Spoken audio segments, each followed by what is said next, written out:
Nah, grup dangdut. Nah, di situ ada vokalisnya mengumbar aura, melenggok-lenggokkan. Nah, badannya laki-laki melotot, makanya sebentar setelah makan lagi. Padahal hanya makan lapar lagi. Melihat lagi lapar lagi. Jadi ditanya, "Mang, berapa kali kan makan?" "Mang, 5 kali." Yang saya pun sekali aja makan, tahan kan, jangan sampai tengah hari. Ini 5 kali makan lapar aja. Kenapa nang dilihatnya?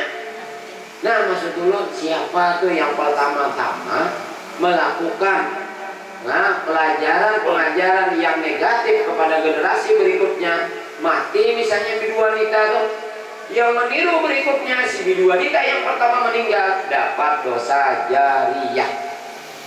Dapat dosa jariyah. Mau nggak masuk surga? Kira-kira kalau dosa yang dikirimi Allah Ta'ala mau nggak dapat masuk surga? Waliyazubillah, kiranya tidak. Orang yang bisa masuk surga, yang bisa mendapatkan kenikmatan di dalam kubur, kalau orang itu di dalam kuburnya dapat kiriman nur, cahaya dari Allah Subhanahu wa Ta'ala, kiriman dari saudara-saudarinya, dari orang tuanya, dari saudaranya, dari anaknya, dari pasangannya. Yang terjadi bagi bidu wanita tadi itu kirimannya dosa. Ada orang pengantenan, ada vokalisnya bidu wanitanya mengumbar aurat, melenggok-lenggokkan badannya, dapat pulang kiriman. Nah iya, ini ada pengantenan pulang, jadinya nenek. Setiap hari Ahad ada kiriman. Kiriman apa? Kiriman siksa. Bukan pahala, tapi kiriman sik. Nah ini yang kita hindari. Nah ini yang kita hindari. Maka hati-hati kita hidup dunia ini. Khawatir kita kalau Anda melakukan terobosan-terobosan baru dan ini memberikan pengajaran kepada generasi berikutnya dan ditiru kejahatan kita, maka bukannya pahala yang kita dapatkan, bukannya kenikmatan, tapi justru dosa. Inna lillahi wa inna ilaihi raji'un. Ulun sebelum menyambung penyampaian ceramah ini akan menyampaikan kebiasaan Nabi kita Muhammad Sallallahu Alaihi Wasallam. Nabi kita itu semenjak beliau kecil sampai beliau berumah tangga, beliau suka menggeluti profesi berdagang. Nabi kita Pak berdagang, pernah menjual barang dagangan Sayyidatuna Khadijah sebelum beliau berumah tangga dengan Sayyidatuna Khadijah. Nabi kita pernah membantu paman beliau Abu Talib berdagang. Abu Talib berdagang di Mekah, Nabi kita ikut membantu paman beliau berdagang. Nabi kita pernah membawa barang dagangan ke Syam, Syria, Lebanon, Yordan, Palestina. Ada Israel Pak? Ada Israel. Menulangin. Dulu itu di kitab-kitab Sirah Nabawiyah yang terkenal itu Yaman, Mesir, Syam, Hijaz. Hijaz itu Mekah, Madinah sekitarnya. Kalau Syam, sekali lagi Syria, Damaskus lah, Suriah, Yordan, kemudian Lebanon, lawan Palestina, kan ada Israel. Israel ini sama dengan mencaplok tanah dengan secara paksa dari saudara-saudari kita Palestina. Dia tidak merampas tanah Lebanon, dia tidak merampas tanah Suriah, dia tidak merampas tanah Yordan, tapi merampas tanah Palestina. Maka wajar ada reaksi keras dari saudara-saudari kita yang dikomandoi oleh Hamas. Berapa korbannya? Kada kurang 9.000 lebih sudah saudara-saudari kita meninggal dunia. Nah, Nabi kita pernah berdagang di situ, menjual barang dagangan Sayyidatuna Khadijah. Karena Nabi kita sudah terbiasa berdagang, ketika Nabi kita sudah mengetahui ini masuk 1 Dzulhijjah, Nabi kita diberikan limpahan rezeki, ada tersisa uang itu 1 dinar. Harga kambing waktu itu harganya 1 dinar. 1 dinar itu bahan mata uang itu bahan bakunya dari emas. Jadi 1 dinar itu nilainya 2 gram 1/4. Nih ibu-ibu tahu nih berapa sekarang harga emas? 1 juta. Berarti kalau 2 gram 1/4, 2 kali 2 juta, 2 juta. Jadi bukan, tambah 1 juta bagi 4, 250 ribu. Berarti 2.250.000 itu harga standar kambing waktu itu. Nabi kita Muhammad Shallallahu Alaihi Wasallam memanggil kepada sahabat beliau yang bernama Sayyidina Urwah ibnil Ja'dil Bariki. Jadi ya Nabi, ya Sayyidana Urwah, nah, ana aktika dinara pastari ini syatan limudhiyah. Berikan aku seekor kambing dengan 1 dinar yang kuserahkan kepadamu ini. Apa jawaban Sayyidina Urwah al-Bariki? Baik wahai Rasulullah. Baik. Ini ada dalam hadis, baik dalam hadis Bukhari, Sahih Muslim, Ibnu Majah, Sunan Abi Daud, At-Tirmizi, dan kitab-kitab hadis yang lainnya.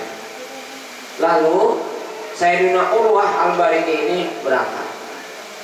Tahu-tahunya datang menyerahkan 1 uang dinar, dan di tangan kiri beliau juga menarik seekor kambing.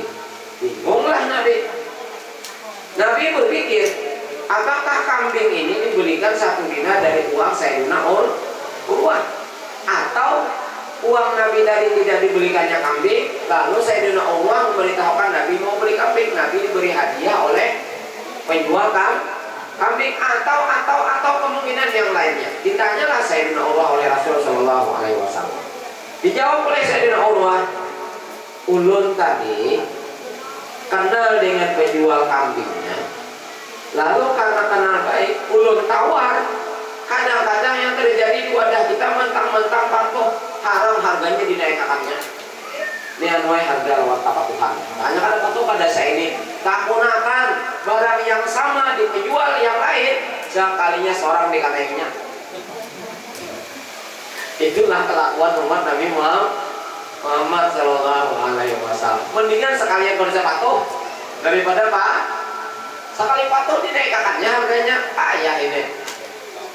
Nah, beda dengan Sayyidina Urwah, karena Sayyidina Urwah dikenal dengan pengembala yang menjual kambing binatang ternak kambingnya. Ujian Sayyidina Urwah, berkenanlah kira-kira lah, aku beli 1 dinar ini untuk 2 ekor kambing, karena yang beli ini Rasulullah, bukan untukku. Aku hanya membelikan karena melibatkan nama Rasul Shallallahu Alaihi Wasallam. Saya penjual kambing ini terenyuh dengan ucapan Sayyidina Urwah, wah, ini karena Rasulullah sekalian yang bersedekah. Rasulullah kan tidak boleh menerima sedekah, hanya boleh menerima hadiah. Oleh Sayyidina Urwah, beliau pandai berbicara tawar-menawar, beliau piawai dalam hal membuat si penjual itu percaya dengan apa yang beliau sampaikan. Akhirnya diiyakan. Bawa 2 ekor kambing dengan harga 1 dinar. Sebelum balik sampai ke rumah Nabi, di tengah jalan dicegat oleh sahabat yang lainnya. Ya Sayyidina Urwah, intazirni, tunggu aku. Sa'astari syatan wahidatan minka, aku hendak membeli 1 ekor kambing darimu. Baik, ujar Sayyidina Urwah, ana antaziru, aku tunggu ya. Datanglah sahabat ini. Ini berapa seekor kambing ini? Ujar Sayyidina Urwah, aku tidak melebihkan, standar harganya saat ini 1 dinar. Akhirnya dibeli, diserahkan uangnya, diambil oleh Sayyidina Urwah, diserahkan kambingnya, pisah. Sampai kepada Nabi, itulah wahai Rasul Shallallahu Alaihi Wasallam, ceritanya uang 1 dinar ini kembali kepada pian, dan ini milik pian. 1 ekor kambing itu milik pian. Minta halal minta tidak, sebenarnya kambingnya tadi mestinya 2 ekor, tapi karena ada lagi sahabat pian yang berkeperluan mau berkorban, ya ulun istihad aja, ulun yakin pian mengiyakan, ulun jual lah seekor kambing itu. Ini 1 dinar duit pian, ini seekor kambing sampian. Nah, setelah mendengar cerita itu, Nabi Shallallahu Alaihi Wasallam meminta Sayyidina Urwah, ini penutup mulut, angkat tangan, maksudnya amin. Belum balik ya aminnya, amin untuk Nabi kepada Sayyidina Urwah. Angkat tangan, irfa ya dai, angkat tangan, ujar Rasul Shallallahu Alaihi Wasallam.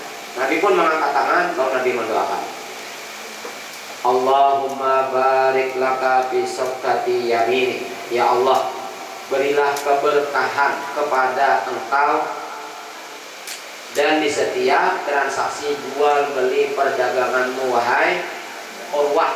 Nabi kita dalam riwayat ini mendoakan, ya Allah berilah keberkahan kepada Sayyidina Urwah dan setiap transaksi jual beli yang dilakukan oleh Sayyidina Urwah. Amin.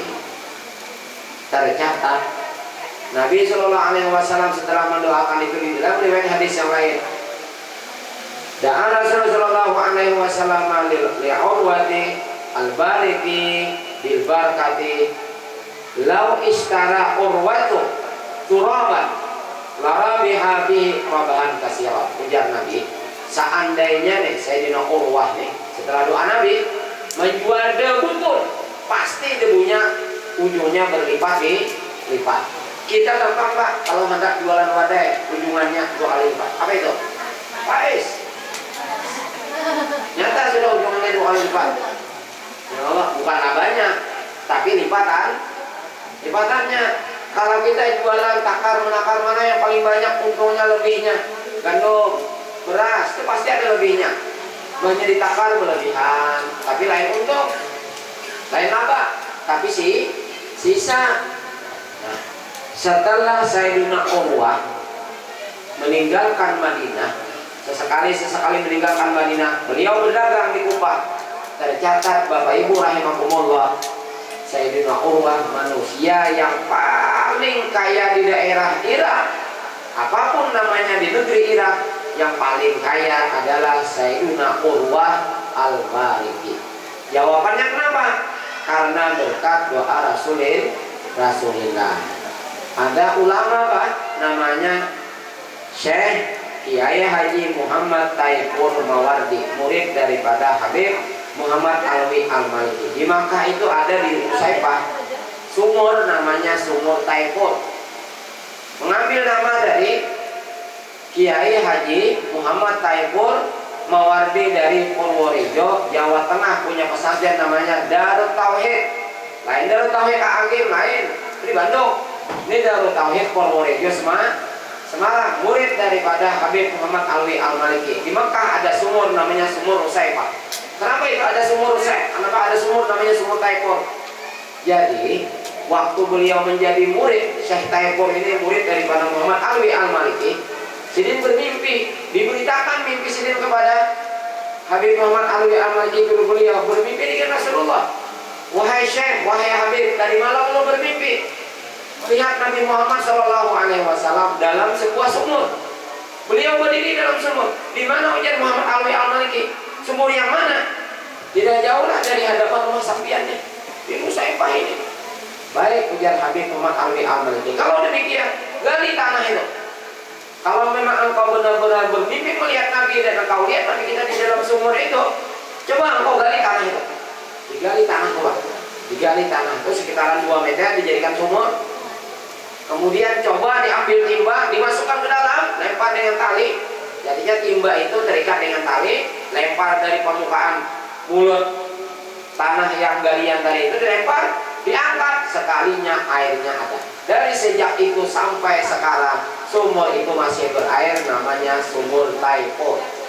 Ujar Syekh Kiai Haji Taifur, apabila orang itu profesinya pedagang, apabila orang itu menawarkan jasa, hendak usahanya untung,